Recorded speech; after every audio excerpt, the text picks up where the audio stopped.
En 2024, le Zimbabwe a exporté près de 39,1 millions de dollars de biens vers le Botswana. Cette dynamique de coopération a été mise en avant lors de la 66e édition de la Foire internationale du Zimbabwe, tenue à Bulawayo du 20 au 25 avril 2026.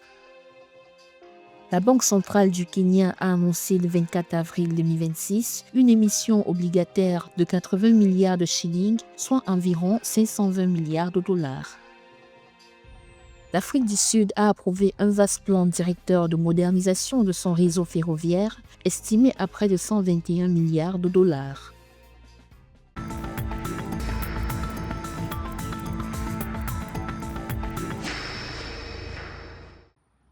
La coopération économique entre le Zimbabwe et le Botswana continue de se consolider, même si les échanges commerciaux restent encore modestes au regard du potentiel offert par les deux économies. Les flux commerciaux bilatéraux sont estimés entre 100 et 150 millions de dollars par an, selon les données observées pour les années 2023 et 2024. Cette dynamique a été mise en avant lors du Forum d'affaires Zimbabwe-Botswana, organisé en marge de la 66e édition de la Foire internationale du Zimbabwe, tenue à Bulawayo du 20 au 25 avril 2026.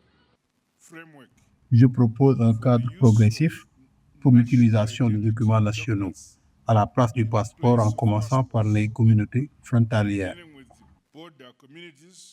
Les discussions ont principalement porté sur des secteurs stratégiques tels que l'industrie, l'agriculture, les infrastructures et les services financiers. En 2024, le Zimbabwe a exporté environ 39,1 millions de dollars de biens vers le Botswana, ce qui confirme son statut de partenaire commercial important au sein de la SADC. Les exportations concernent notamment des produits céramiques, du bois et des produits pharmaceutiques. Nous vivons désormais dans un monde fluide et très dangereux. Un monde où le plus fort a raison, où l'ordre juridique international est bafoué chaque jour. Avec la signature de 10 accords lors de la 5e session de leur commission binationale tenue à Harare, le Zimbabwe et le Botswana renforcent leur coopération et leur intégration économique. Cette démarche s'inscrit dans le cadre de la zone de libre-échange continentale africaine ainsi que des mécanismes d'intégration de la SADC visant à faciliter les échanges et à réduire les barrières commerciales dans la région.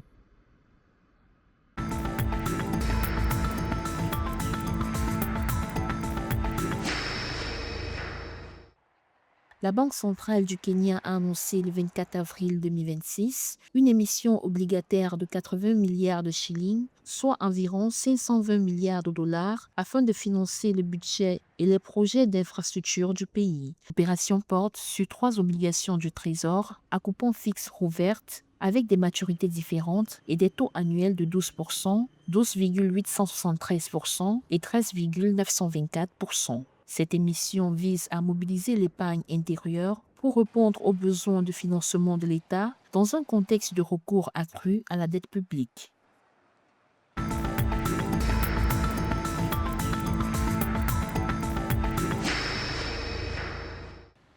L'Afrique du Sud a approuvé un vaste plan directeur de modernisation de son réseau ferroviaire, estimé à près de 200 milliards de rentes, soit environ 121 milliards de dollars, avec pour objectif une transformation complète du secteur d'ici 2050. Le plan prévoit plusieurs réformes structurelles, notamment la modernisation des infrastructures, la concentration du fret sur des corridors stratégiques et l'ouverture accrue au secteur privé. Le réseau ferroviaire sud-africain a fortement reculé au profit de la route, avec plus de 100 millions de tonnes de fret transférées vers les camions, alors que la demande réelle est estimée à environ 280 millions de tonnes.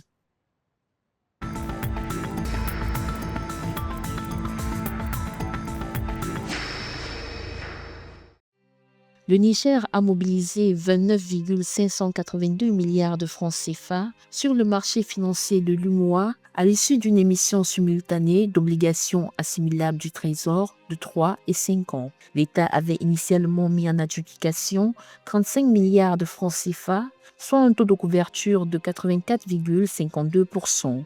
Les investisseurs ont proposé au total 29,582 milliards, ce qui correspond à un taux d'absorption de 100%. Les rendements moyens pondérants se situent à 7,32% pour les titres à 3 ans et 9,70% pour ceux à 5 ans.